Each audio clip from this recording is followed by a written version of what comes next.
Civata Sînatoya Amerîkî budceya hikûmetê pesend nekir da ku rê li ber girtina nîcoya hikûmetê bigire. Wezîrê Derveyê Amerîka Antony Blinken berevaniyê li siyaseta derveya Serok Joe Biden dike. Komisyona bilind ya serbixwe ya hilbijartinan li Iraqê dibêje 100,000 kes hîn jî kartên xwe yên elektronî yên dengdanê nestendine.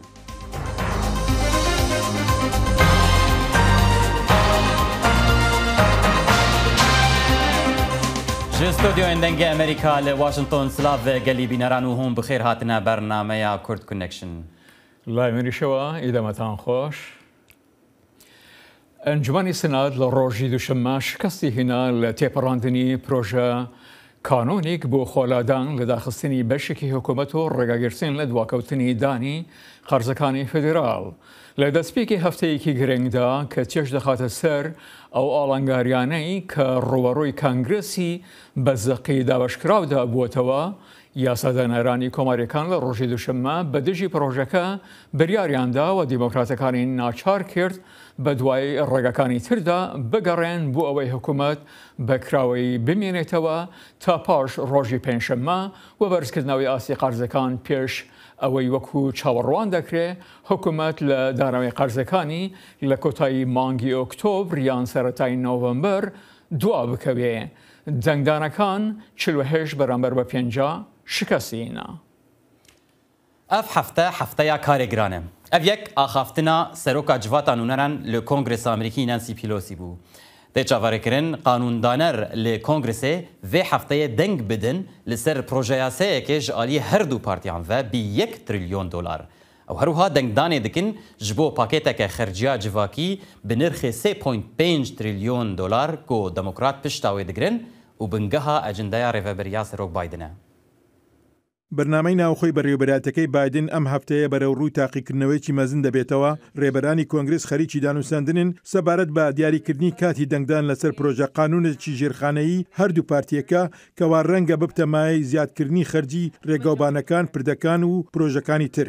هەندێک لە ئەندامانی پێشکەوت و خوازان لە پارتی دموکرات دەڵێن دەنگ بەو بەرنامە $1 تریلیۆن نادەن ئەگەر لە هەمان کاتدا دەنجیش لەسەر پرۆژە قانونێکی مەزنتری خەرجی کۆمەڵایەتی نەدرێت کە $3.5 تریلیۆن واتە پرۆژەکەی جۆ بایدن بۆ بنیادنانەوە بە شێوەیەکی باشتر.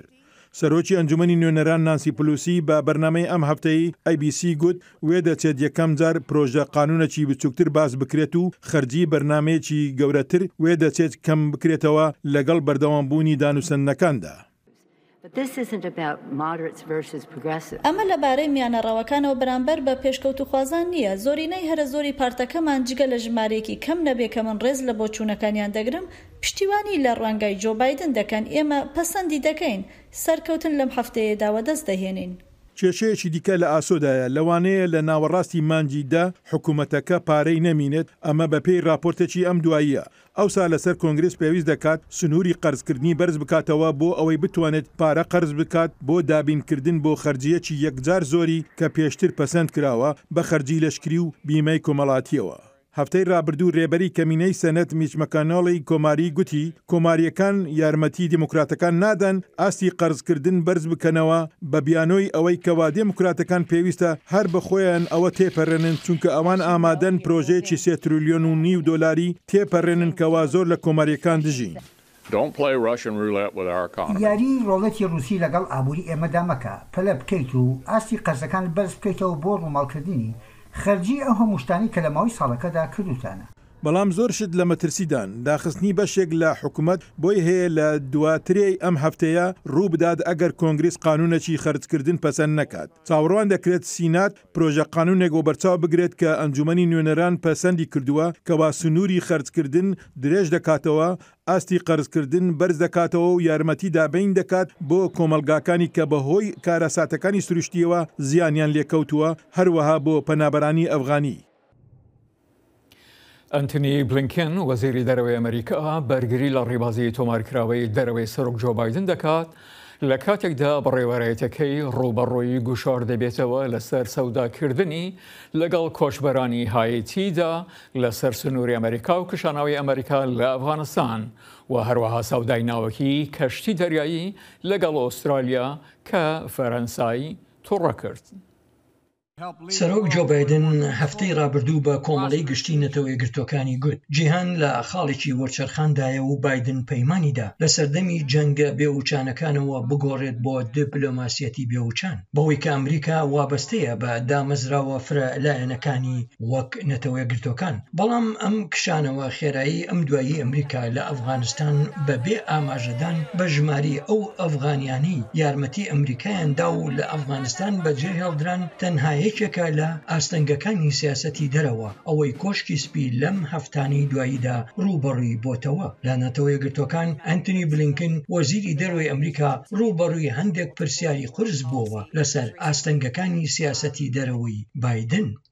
پەیامنێرێک ڕوویدەمی کردە بلینکن و ئاماژەی بەکشانەوەی بێسەروبەری ئەمریکای لە ئەفغانستان کرد و هەروەها ئەم ڕێکەوتنە نوێی ئاسایشی نێوان ئوسترالیا و ئەمریکا و بەریتانیا ئەوەی فەڕەنسای تووڕە کرد و هەروەها قەیرانی سنووری. بلینکن لە وەڵامدا گوتی هەموو ئەوانەی ئەو لە نەتەوە یەکگرتوەکان و قسەی لەگەڵیان کردووە سوپاس و پێزانینیان بەرامبەر ڕوانگەی سیاسەتی دەرەوەی بایدن دەربڕیوە. ئەمریکا سوورە لە سەر نزیکەوە کارکردن لەگەڵ وڵاتانی دیکە. ئەمریکا تێدەگات لەوەی کە نەگێکێک لە کێشە گەورەکان و ئاستەنگەکان ئەوانەی ئێمە ڕوبەڕووی دەبینەوە و ڕوبەڕووی هاوڵاتیانمان دەبێتەوە ئەوانەی کە باسمان لێوە کردن هەر لە کۆڤیدەوە بگرە هەتا دەگاتە کەشوها و کاریگەری تێکدەرانەی تەکنۆلۆژیەکانی تازە سەر هەڵدراو. هەر بۆیە هیچ کێکێک لەم کێشانە ناتوانێت هەر یەکێک لە ئێمە بە تەنیا خۆی چارەسەریان بکات. بەڵام زۆربەی شارەزایان کۆکن لەسەر ئەوەی کە بەڕێوەبەرایەتی بایدن دووچاری هەندێک شکستی سیاسەتی دەرەوە بۆتەوە لەوانە تووڕەکردنی فەڕەنسا.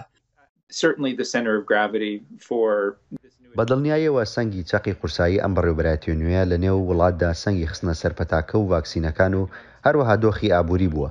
بەشی زۆری کاتی خودی سەرۆک هەرچەندە لەم هەفتەیەدا لە نەتەوە یەکگرتوەکاندا دووە پێم وایە بەشی زۆری کاتی سەرۆک لەم هەفتەیەدا بەسەری دەبات بە هەوڵدان بۆ تاوتوێکردن لەگەڵ کۆنگرێس و قایلکردنیان بە پلانی ژێرخانی ئابووری خۆی و سەلامەتی تۆڕەکانی کۆمەڵایەتی. شارەزایانی دیکە دەڵێن بایدن بە وردی سنگ دەخاتە سەر چارەسەرکردنی کێشەکان لە وڵاتدا ئەوەش هەندێک جار لەسەر حسابی جێبەجێکردنی سیاسەتەکانی دەرەوەیە. یەکەم ئەوە بیکردنەوەی پەرتەوازە دەکات و هەروەها وای لێ دەکات سەرسەختانە و پێشم وایە بەمەبەست سنگ بخاتە سەر لادانی گرنگیدانی بەوەی دەیەوێت ئەنجامی بدات و هەتا ببێتە سەرۆکێکی گۆڕان خۆڵقێنەر لە نێو وڵاتدا. برایان کوتڵێس گوتی دەشێت هەندێک لە کێشە درێژخایەنەکان لە وەزارەتی دەرەوەی ئەمریکا ئەوانیش ڕۆڵێکیان هەبوو بێت. من پێم وایە کە بڕێک لە بەریەک هەڵۆشاندنی دامەزراوی لە نێو بابەتی ئەم لایەنانەی دیبلۆماسیەتی سیڤیلی ئەمریکادا وەزارەتی دەرەوەیدا هەبێت. ئەمە شتێکی نوێ نییە و تەنانەت پەیوەندیشی بە بەڕێوەبەرایەتی بایدن یان ترامپەوە نییە، بەڵکو ئەمە کێشەیەکە لە مێژینەی بنەڕەتی ئەم ڕێکخراوانەیە. لە 11 سپتەمبەرەوە ئەوانەی لەلایەن پنتاگۆن و ئاژانسەکانی هەواڵگری بەزەقی باڵی کێشاوە. کریستۆفەر سکالوپا لە ئەنجومەنی ئەتلانتیک بە دەنگی ئەمریکای گوت ڕەنگە ئۆباری ئەوە بەشێکی بکەوێتە ئەستۆی کۆنگرس. پێم وایە هێشتا لە وەزارەتی دەرەوە و لە نێو وەزارەتی بەرگریدا بڕێکی کەم باشبوون بەدی دەکرێت سەبارەت بە کەم تەرخەمەکانی ساڵانی ترامپ. هەروەها بە هەر هۆیەکی شەوە بێت پشڕاستکردنی بەرپرسانی باڵا لە چەندان لەم پۆستانەدا سست بووە. بەڕێوەبەرایەتیەکە هەتا ڕادەیەک سست بووە لە بربژارکردنی کەسەکان و ئێستاش کۆنگرێس زۆر سستە لە پشڕاستکردنی ئەو کەسانە. هەروەها کاتێک بە تایبەت بیر لە ئاسایشی هەردوو بەرەی ئەتڵەسی دەکەمەوە ئێمە باڵوێزێکمان بۆ هاوپەیمانی ناتۆ نییە. بلینکن کە لە پاریس گەورە بووە پەیمانی داوە بەو پەڕی توانایەوە کار بکات بۆ گێڕانەوەی پەیوەندی دۆستانی ئەمریکا لەگەڵ فەڕەنسا و دەڵێت ئەوەش کاتی پێدەچێت. جیگری ئالیکارێ وەزیرە دەرڤەی ئەمریکا جۆی هود ji dengê Amerîka re behsa hewlên Amerîkî dike ji bo piştgiriya diyaloga Kurdî li Bakur û Rojhilatê Sûriyê. Ji bo vê mebestê Brêz Hud dibêje pêwendiya wan bi jimareka aliyên Kurdî re heye. حکومەتە ئەمریکی پەیوەندی دیگەڵ هەژمارە کەفبارن کورد هەیە ji Silêmaniyê بگرا heta bi Bakur û Rojhilatê Sûriyê re ji ber ku em ev grûp bi hev re kar bikin wê bihêztir bin ji dema ku bi tena xwe yan li dijî hev kar bikin.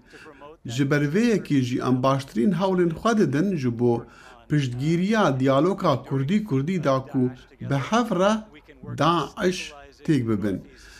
ئەم دکارن لەسەر ئارامکردنا ڕەوشە باکوور و ڕۆژهەڵاتی سووریە کار بکن و ئالیکارین مرۆڤانی بۆ کەسێن PTV پێهەی بینن بە تایبەت لە دەڤەرن کو ji جنۆسایدا داعشê ڕزگار بوونە. دەربارەیە گەفەیên Tirkiye ser bakur û rojhilatê Sûriye jî Birêz Hud ji dengê Amerîka re got ku Amerîka fikarên hemû aliyan dide ber çavan.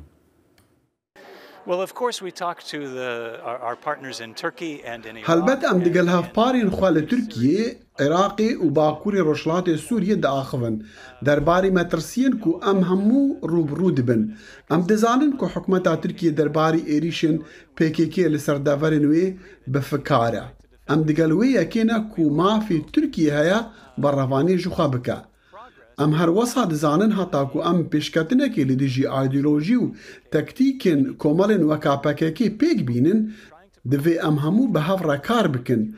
Lewra em dixwazin vê yekê bi rêka diyaloga Kurdî bicî bînin û bi rêya diyaloga me bi hikûmeta Tirkiye re. Di hevpeyvînekê de li gel televizyona CBS ya Amerîkî, serokê Tirkiye Recep Tayyip Erdogan bang li Amerîka kir ku hêzên xwe ji Iraq û Sûriye vekişîne. Erdogan got divê Amerîka ji Sûriye û Iraqê derkeve wekû çawa ji Efxanistanê derket. Li ser vê mijarê û hinek mijarên din niha şirovekarê siyasî hejarê şamil bi awayekî zindî ji Moskow bi me re ye. Mamoste tu bi xêr hatî, berî her tiştîn dixwazin nas bikin, çima divê demê de serokê Tirkiye axaftineke wisa ji Amerîka re dike? Silav rêz keke Sîrvan. Helbet daxuyaniya Serokkomarê Tirkiye Erdogan tenê Amerîka re girêdayî nîne, Rusya re girêdayî ye biçekî jî. Aslında Erdogan ev peyamê Amerîka re nade, Rusya re dide. Ji ber vê yekî em pêwîst e hemû manzara pozîsyon bînin bercava xwe, vê derê em fehm evê hereketê Erdogan dikarin fehm bikin. Em dizanin ku hevdê îlonê 2018 li Soçî 4 sal berî, tam 4 sal berî navbeyne Putin û Erdogan peyamekî hatî imza kirin. Gor vê peyamê 15 cotmeyê heta 15 cotmeyê pêwîst bû ev hêzên ku dijî Esedin 15-20 kilometre dûr bikevin û vê derî heremên bêçekgirî bê ava kirin. Ev wezîfeyê jî Erdogan rahate dayîn. 4 sal derbas bû Erdogan wezîfeyê xwe pêk neanî, Rusya jî wî pir aciz e. Nav vê hefteyên davê de tiştên eceyîb çêdibe. Van tiştane em yek bi yek bînin bercava xwe vê çaxı daxuyaniya Erdogan em hep baştir dikarin fehm bikin. Türkiye hefteyên davî de 4000 leşker û tesit teknîke giran, çekên giran anî İdlibê. Hemen Birêz Şamil, berî tu were ser vê babetê ez xwazim pirsek din şte bikim di derbarê daxuyaniya Erdogan de bi rastî Tirkiye ti fişar, yanî kertên fişarê di destê wê de hene ku zexteyê pê li ser Amerîka bike, ku Amerîka yan zorê lê bike, Amerîka ji Sûriye derkeve yan bihêle ku Amerîka biryarekê derbarê Sûriye bide. Nikare Erdogan blöfê dike. Erdogan blöfê dike. Ji ber min xas blöfê wî izah bikim.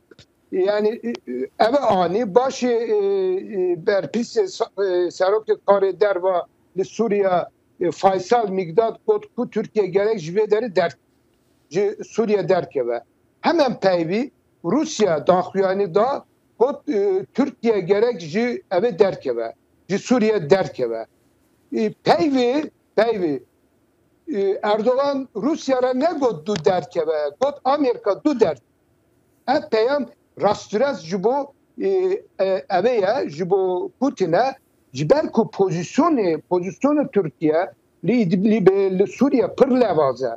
Pozisyonu Rusya kurte vê derî û Sûriye û Rusya dixwazin ku Türkiye ji vê derê derken. Belki taktikê jî dikin. Yani belki Putin sedûsed nixwaze ku Türkiye ji vê derê derkeve. Niha herkes karta xwe dilêze. Niha ev teleptir. Erdogan naha ji Putinê dixwaze ku li İdlibê navbeyna hêzên Sûriya û navbeyna hêzên Tirkiye hereme tampon bê çêkirin. Ev telebekî pir girîng e ji bo ke here Moskva ev telebe xwe têk bîne ev Putin re bêje dedît min Amerîka re teleb kir ku Amerîka pêwîst e ji ev derkeve. Ev dizanî ku navbeyna Amerika û Putin fermo. Na bibûre me dixwast ez tenê li ser wê yekê texez bikim ka gelo anka sibet hevtîtina Putin û Erdogan de roja çarşemê helbet Sûriye di serê lîstê de di vê ecendeya wê de wê çi babetên girîng dinerîna te diware got û bêjkirin babeta Idlibê babeta Rojavayê Kurdistanê ya hinek babetên dinin ku heger dikaribe bi temaşevanên me re parve bike. Ez bawer dikim ku revşê Rojavaya Kurdistanê zêde naye guftugû kirin. İdlib bêguftugû kirin û bazar derdora İdlib bêguftugû kirin. Yani İdlib behaneye. İdlib behaneye Erdogan bêje ku mere navbeyne hêzên Sûriye Tirkiye evek çeke. Heremekî evlekarê em çekin, tampon çekin. Yani ji bo ku Putin gor Erdogan hereket bike. Erdogan pêwîst tiştek bide. Erdogan herhalde xurcê xwe tîjî kiriye diçe Moskvayê. Mümkün e vê derî çend tavîzê bide Putin ra. Putin jî bi rastî jî taktikekî pir hûsta ye. Helbet jî eger navbeyne wana da peyamekî çêbe ev sedûsed dê mena ki Putin jî Erdogan pir tişt girtiye. Pir tavîz girtiye. Mümkün e Erdogan evekî bêje mesele çek bîne rojeve. Bêje em bilî Amerîka em ev 400 em cive bîstin û berdevam bikin. Dikare ekonomik tavîzên ekonomik bide. Mümkün e bêje ku berî çûyîna Erdogan Kırım Ukrayna'ya. Belki bêje ev fikirê xwe ser Ukrayna biguherînin. Van tavîzane eger Putin re bide Putin mümkün e biçekî hemberî Erdogan li Sûriye nerin. من tenê got yani tu nabîne ku tu bazarek li ser Rojava were kirin di vê danûstandinê navbera Putin û Erdogan. Yani heger hat û tiştek li ji bo Idlib ya ji bo herema tampon hate çêkirin. Tu nabîne ku beramber wê yekê wê bazarek li ser Rojavayê Kurdistanê were kirin. Helbet Rojavayê Kurdistanê her tim rojavê da ye. Her tim Türkiye hemû evên xwe de hemû peyaman xwe de hemû seferên xwe de ev dîne rojavê dîne. Mümkün e Putin ev mesela çawa dikare vere Rojavaya Kurdistan'a. Putin bêje mesele li Sûriye ne tenê İdlib'e. Mesele Rojavaya Kurdistan jî heye. Mümkün e ev Putin evê bêje hemberî wî artık çıkabavê. Baş e bibûre birêz hejarê Şamil oxta melvêdekî daw bû hejarê Şamil şirovakarê siyasî tu mara bû ji Moskw bawayekî zînî gelek spas bo bejdariya te. Baş bo. نوێترین هەواڵ و زانیاری خێرایی و متمانە لە فەیسبووکی دەنگی ئەمریکا. جو بایدن سەرۆکۆماری ئەمریکا لە ڕۆژی دووشەممە دەرزی بەهێزکەری کۆڤید-19 وەرگرت چەند ڕۆژێک دوایەوەی بە ڕێوەرێتەکەی سێمین دەرزی و یاخود ڤاکسینی بایزەری بۆ هەندێک کەسانی دیاریکراوە پەسەند کرد. بایدن پێش ئەوەی دەرزیەکە لە خۆی بدات لە کۆشکی سپی و پەیامنیرانی وت دەرزیە بەهێزکارەکان گرنگن بەڵام گرنگترین شت کە پێویستە بیکەین ئەوەیە خەڵکانێکی زۆرتر دەرزیەکە لە خۆیان بدەن و بایدن پاش 8 مانگ لە دووەمین دەرزیە بەهێزکارەکەی وەرگرت. کۆمیسیۆنا بلندا سەربەخۆیە هەڵبژارتنان لە عێراقê dibêje li Hewlêra paytexta Herêma Kurdistanê hîn jî 100,000 kes hene ku kertên xwe yên elektrînî ji bo dengdanê çênekirine. Ev kert ji bo dengdana hilbijartinên 10 Oktoberê pêwîstin. Hinek kesên ku bo dengê Amerîka axivîn dibêjin baweriya xelkê bi partiyên siyasî nemaye. Ehmed Zêbarî hûrgiliyên bêtir pêşkêş dike. Li Hewlêr nizîkeyî 100,000 kes کارتی دەنگدان بۆ هەڵبژاردنەکانی ئەنجومەنی نوێنەرانی عێراقی وەرنەگرتوتەوە بە پێی کار بەدەستێکی کۆمیسیۆن و زیاتریش دەڵێت. بەتاکیدا ئەوەی لەو دەنگدانا کاتی دەنگدانی نەبێت اینجا درێژخایەن بێت سکورتخایەن بێ ناتوانێت دەنگ بدات ئێمە لە سنووری پارێزگای هەولێر 188 کارتەکانمان دابش کردووە و ئێستاکە ئەو کارتانی کەماوە لە بنکەکان نزیکەی بۆ 100,000 کارتە بێت لە بنکەکان موجودە و داوا لە هاوڵاتیان دەکەین داوا لە دەنگدەران دەکەین کارتەکانیان موجودە و سەردانی بنکەکانمان بکەن بۆ وەرگرتنەوەی کارتی دەنگدان. لەو خەڵکە دەپرسین کە ئاخۆ هۆکارەکانی نەچوونیان بۆ وەرگرتنەوەی کارتی دەنگدان چییە؟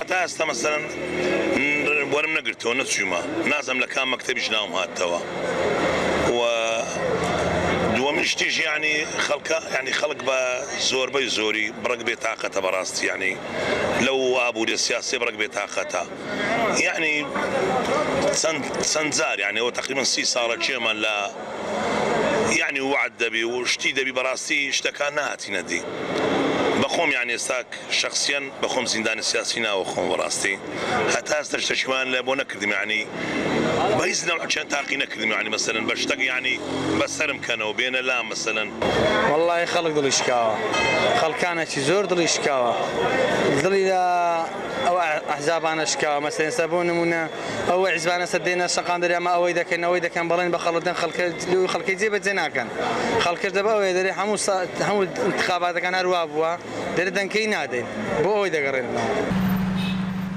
لە لایەکی تریشەوە بەشێکی زۆر لە خەڵکی کارتی دەنگدانیان وەرگرتوتەوە و بە گڕۆتینەوە دەیانەوێت ئامادەی ڕۆژی دەنگدان ببن و چاوەڕێ بەڕێوەچوونی پرۆسەی دەنگدانەکە دەکەن. هیوام وایە هەموو کەسێک کە بستە سەر سندوقی دەنگدان دەنجی خۆی بگەینی کورد بە بەغدا دیسان بنێن ئەمە وهاتینەوە بەرهەنگارتان دەبینەوە و ڕکابەریتان لەگەر دەکەین تا مافمان نەخۆن هەموو بەیەک ڕەنگ و بەیەک دەنگ بن لەبەرەوەی ئەوە لەو حزب نییە ئەوە لە بۆ سڵتەی زەمەنینی ئەوە لە بە مێژی کووردا. بەپێی ئامارەکانی کۆمسیۆن کۆی گشتی دەنگدەرانی سنووری پارێزگای هەولێر لە 1,274,004 کەس پێکاتووە لەو ڕێژەیەش 90,054 دەنگدەری تایبەت سەربازین. ئەحمەد جێباری دەنگی ئەمریکا هەولێر.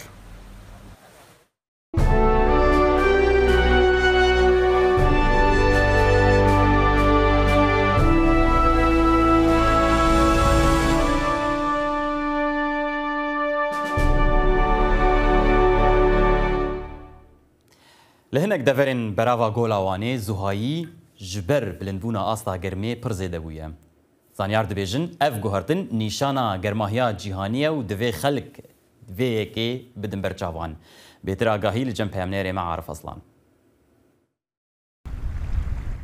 لدردور بحراوانه ایسال جبر هشکاتیه لهن دوران حیاسه پیلان گرماهی زیده بویه و زانیار جی دیار دیکن کو اف گوهرتن هوای نیشانا گرمبونا گردونه. دکتر پنار بوستان کو لزانینگاه 100 لاوانه لسر آوه و کولین دکه دبیجه کو لگل گرمبونا هوایی لهن جهن هرم آوان و بیتیسه ایسال شلی حیا سه جسادی کم بویه. لگور اندکس روش هوایی تواهی هرم بحروانه هوا گرم بویه. 1975 حتی ایروته دیدن که لگور سالان بتایبد لمرادیه و الخلاته حیا سه جساده شلی کم بویه. افجید دانشاندان کل ولات مجی کریزا اقلیم تن دیدن. ایسال جبر هشک سالیه بحروانه نزدیک 2 کیلومتر پاش و چویه و هنجهن دیروکی و هن وک مزلین کیون و هستین مروان در کتنه هوله. لهمان باجارو که آوا بندا و کوچ کپریه 8 جسدی داکتیه و به 1000 ماسی مرنه. اندام پلاتفورما جنگه یا زیلانه زینل عابدین چلبی دبیجه کو به گمان تیسیرا گرمبونا گردونه لسر و روشه هیه لیمرنا ماسیان بهبونا بنداوان وجی گریداییه. تقریبا 500 متری جوری بنداوی آنین هست چکرین سانترال الکتریکی بگمان اوجی که زیادتر باندور دا سر آجال کد آبیدا دجین لورا کو او آخما الکتریک رادیاره کی درباست دبه او مولکول آبی زندی تمامی تینا کشتن. جگلی زیلان سه روبار دهریک ناوا و بنداوه و لسر وان روباران جی 20 گند هنه. چلبی گود کو آوا گماریا گندان به پارزاندن دهریک ناوا روباران و بنداوان.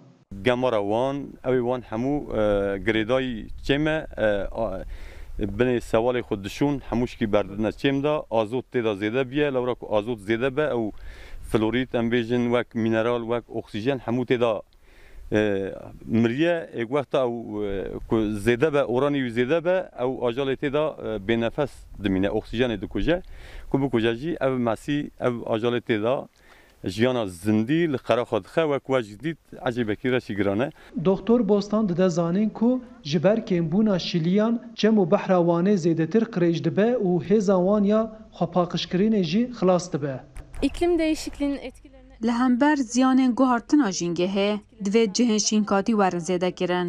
جبر کو تایبتمندیا دارستان و جهن شینکاتی اوه کو پیشیا گرم بونا هوای دگیره. مجارک دنیا گرنگ دوید پیشیا چمو رو بارانه گردن. دا گدو نوا خزایب خدا بحرگن. و به ویه که اولو دور بو خزای وره پاراستن. لهمبر قرش کرنا چمو بنداوا دوید آوا گرم یا مالان باشتر وره پارزاندن. ده بحرامه وره پاراستن. لگور پیزانین رویبریا مترولوژیا ترکیه دناو دازده مهان دا باجار وانه جی دناو دا چلو یک باجار دا آستا روش آوارتا دا هشکاتی پیکاتیه. عارف اصلان دنگ امریکا وان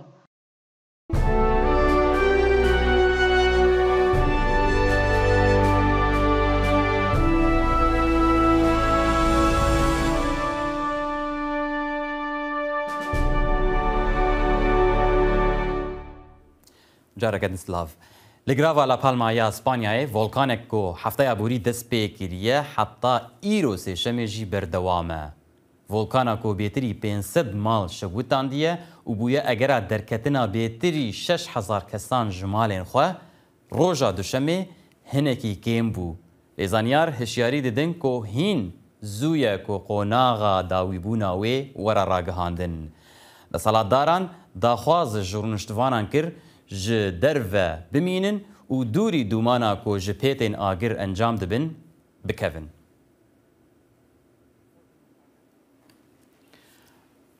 بەڵی سیروان هەزانیت ئەم گەڕکانانە gelek car لە وڵاتانی ئەمریکای لاتین لە ئەوەسە لە ئەسپانیا شروع دەدادن باشە لە بەری ئێمە کەمتر هەیە